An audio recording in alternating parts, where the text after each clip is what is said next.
J'ai appris à étouffer mes sentiments. Et ce que cela signifie, ce n'est pas de dire éteignez vos sentiments envers votre famille, votre femme, votre mari. Je ne dis pas ça. Éteignez vos sentiments quand il s'agit de vouloir être meilleur. Ce que cela signifie, c'est que lorsque le réveil sonne, vos sentiments doivent disparaître.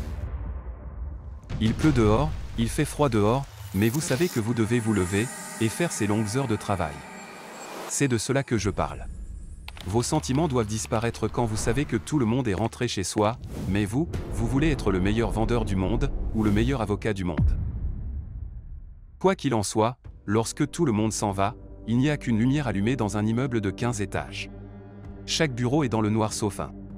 Et lorsque les gens sortent du club, ils regardent en haut, tous les jours à 2 heures du matin, et voient que votre lumière est toujours allumée. C'est à ce niveau que vous devez être. Vous ne pouvez pas avoir de sentiments lorsque tout le monde part. Vous pensez, oh, tout le monde est chez soi avec sa merveilleuse famille. C'est vrai. Mais vous devez apprendre à éteindre vos sentiments, si vous voulez atteindre la grandeur. L'espoir ne vous aidera pas car il n'est pas entre vos mains. Vous ne pouvez pas contrôler l'espoir. C'est juste un espoir que quelque chose se produise. Mais quand vous avez la foi, quand vous commencez à créer cette foi, ce n'est pas comme un conte pour enfants. La plupart des gens pensent, oh, tu dois croire en toi. Un peu comme on le disait dans Sesame Street quand j'étais jeune. Ce n'est pas de cela que je parle. C'est la foi que vous cultivez à travers le travail acharné et la détermination. Et c'est quelque chose que vous savez que vous pouvez accomplir, parce que vous y êtes allé plusieurs fois dans ces moments difficiles. Alors, pourquoi je continuais à revenir à la formation des Navy Seals et à toutes ces différentes choses? Ce n'était pas parce que j'espérais que la formation deviendrait plus facile. C'est parce que je croyais que je pourrais réussir la formation à laquelle je m'étais soumis. Je ne le faisais simplement pas, et n'exécutais pas comme je le devais. Et je savais que tout dépendait de moi. Alors, quand j'ai mis cette croyance en pratique et que le dur labeur a porté ses fruits, tout est devenu possible pour moi. Car vous savez, on retombe toujours sur ce qui nous est confortable. Ce qui était confortable pour moi, c'était que si c'était facile, je le ferais. Alors, quand je passais la formation de sauvetage d'animaux, j'ai rencontré un obstacle auquel je ne m'attendais pas, l'eau. J'ai rencontré l'eau, et j'ai essayé de la surmonter.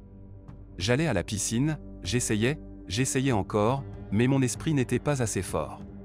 David, c'était toute la discipline.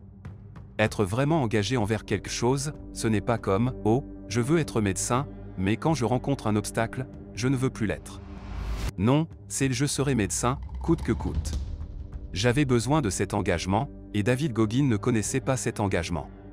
Je savais comment laver une voiture, comment nettoyer une maison, comment faire tous ces boulots manuels. Mais quand il s'agissait de souffrir vraiment, de souffrir au maximum, je n'avais pas ce niveau supérieur.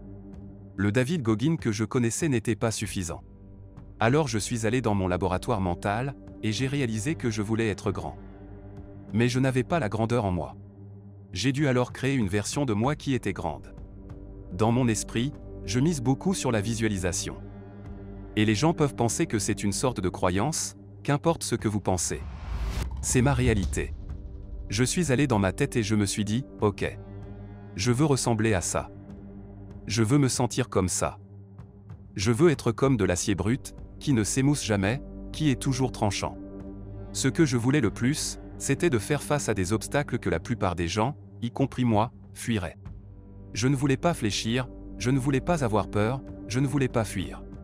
Je voulais simplement rester et mariner dans la peur, dans la souffrance. Et à travers cela, en construisant Goggins, je deviendrais Goggins quand c'était nécessaire. J'ai commencé à faire ces choses par moi-même. J'avais mon propre terrain d'entraînement. J'ai construit cet entraînement. Si tu vas à la formation des Navy Seals sans être préparé, tu abandonneras. Alors j'ai construit ce terrain d'entraînement par moi-même, et j'ai commencé à faire ces choses horribles que David Goggins ne pouvait pas supporter. Mais Goggins a commencé à émerger lentement. J'ai commencé à visualiser l'homme que je voulais créer. Et dans cette eau, quand les choses devenaient difficiles pendant que je m'entraînais, Goggins apparaissait.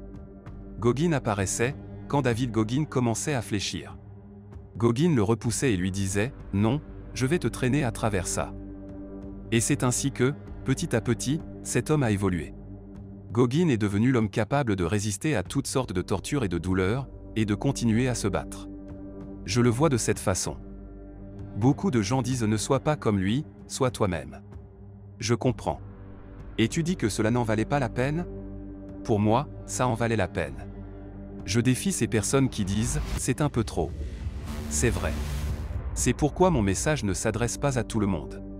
Quand il s'agit d'être exceptionnel parmi les exceptionnels, cela ne concerne que 0,00001% des gens.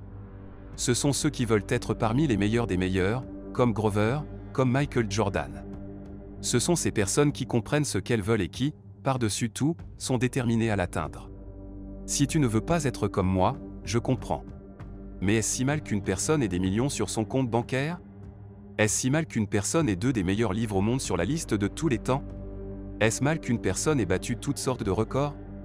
Est-ce mal qu'une personne ait été un Navy SEAL, un Army Ranger, soit allé à la formation du Delta Force, soit devenu un parachutiste de la force aérienne? Est-ce vraiment si terrible? À 7 ans, tu cherches déjà ce que tu vas faire ensuite, est-ce si mal? Tu as tout fait dans le monde, dès que tu y as pensé, tu l'as réalisé. Si c'est mauvais, je ne veux pas voir ce qu'est le bien. Pourquoi est-ce considéré comme mauvais pour la plupart des gens? Parce que cela semble épuisant, et ça l'est. Et c'est pour ça que c'est mauvais pour la plupart des gens. La plupart des choses qui sont mauvaises pour les gens, le sont parce qu'ils peuvent imaginer ce qu'il faut pour y arriver. Et après avoir imaginé cela, ils se disent « Oh, tu détruis ta vie, ta santé. Tu n'as pas de famille, tu n'as pas d'équilibre. » Ils peuvent énumérer 1 million de raisons. Mais en réalité, ils projettent ce que cela implique, et cela semble être un enfer. Cela ressemble à un travail acharné, à de la souffrance, à un dévouement que les gens ne comprennent pas. Et c'est bien ça. Mais à la fin de tout cela, mon ami, j'ai tout donné dès le début de ma vie. J'ai fait tout ce que je voulais faire, dès que j'y ai pensé. Maintenant, à 47 ans, je suis totalement à la retraite. Votre cerveau a suffisamment d'informations, il ne veut pas passer par ce processus de durcissement de l'esprit, il ne veut pas faire ça. C'est là qu'il veut rester. Il est paisible et veut rester très paisible, loin des cicatrices. C'est aussi simple que cela, et nous ne le touchons jamais, comme une boîte que vous devez regarder à l'intérieur, vous la laissez simplement là. Vous la marquez simplement en cicatrice, vous la mettez au grenier, ne la touchez plus jamais, laissez-la devenir poussiéreuse. Ce bootcamp de 3 mois m'a beaucoup appris. Comme je l'ai dit à propos de l'esprit, il veut vous mettre dans une température agréable de 22 degrés, avec tout ce qu'il faut, il veut être dans cet endroit agréable avec un petit masseur. J'en ai fait 3 en 1 an. On dit que cela vous retire 3 à 5 ans de votre vie. Donc la semaine de l'enfer, c'est 130 heures d'entraînement continu, vous pourriez avoir 2 heures de sommeil. Et ce que cela fait, c'est conçu pour briser un homme, pour le briser en morceaux. Comme je parle de la surface, si vous ne réparez que la surface, vous ne passerez jamais à travers la semaine de l'enfer, car cela commence à faire ressortir vos démons. Ils appellent la torture de la houle pour une bonne raison. Ils vous mettent là-bas. Personne n'a abandonné, cela ne fait qu'1 heure. Peut-être quelques gars ont abandonné. Et vous êtes dans l'océan Pacifique qui n'est jamais chaud, vous êtes tous reliés par les bras, vous êtes assis là et les vagues s'écrasent sur vous. Je suis passé par des semaines de l'enfer d'hiver qui sont froides. Vous savez, l'océan Pacifique est à 10 degrés. Il était à 9 cette nuit particulière dans ma 3e semaine de l'enfer. Et ce que cela fait, c'est que cela fait retourner votre esprit.